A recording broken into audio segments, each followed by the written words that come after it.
Hello, good morning. আজকে breakfast table থেকে ব্লগটা শুরু করছি। অনেক দিন পর জানেন তো এরকম দুজনে গল্প করতে করতে ব্রেকফাস্টটা করছি। খুব ভালো লাগছে আজকে। অনেক গল্প, অনেক কিছু মনে হচ্ছে কত কিছু গল্প শেষই হচ্ছে না। তারপর ওর দোকানে চলে গেল, আমিও আমার ঘরের কাজে লেগে গেলাম। আর এই রাস্তার ধারে বাড়ি হওয়াতে এত প্রবলেম না, রোজ ধুলো জমে যায়। একদিন যদি আপনি পরিষ্কার না করেন না, পরের দিন দেখবেন গাদাখানিক ধুলো জমে গেছে। আজকে আবার চলে গেছিলাম আমাদের বড় ঘরটায় একটু ক্লিন করতে, ওখানে বিছানার চাদর আর বালিশগুলো পেতে আর চলে গেছিলাম স্নান করতে। স্নান টান তাড়াতাড়ি সেরেই একেবারে রান্নাঘরে আজকে বড়ি আর ধনেপাতা দিয়ে একদম নিরামিষ লাউ ঘন্ট করেছিলাম। আর লাউ খাওয়া তো শরীরের পক্ষে খুবই উপকারী, সেটা সবাই খেতে পারে।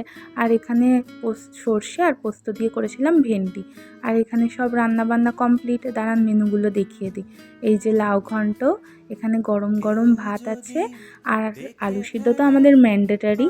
আর মা এখানে করেছিল পটল চিংড়ি আর ডাল, ভেন্ডি পোস্ত, আর হচ্ছে এই যে একটু স্যালাড কেটে নিয়েছিলাম। মোটেই আমি একা রান্না করি না, মা সব রান্না করে, আমি শুধু হেল্পার।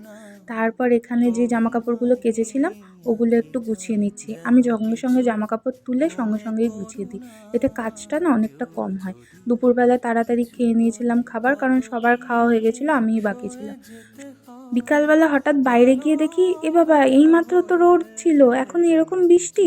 প্রকৃতিরও আজকাল মুড সুইং হচ্ছে জানেন। এই রোদ, এই এই বৃষ্টি পড়ছে, বোঝাও তাই।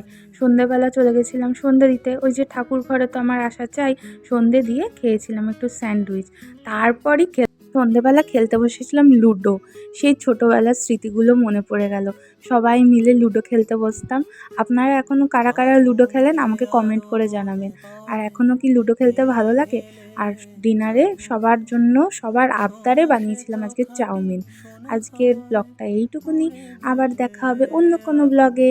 টাটা।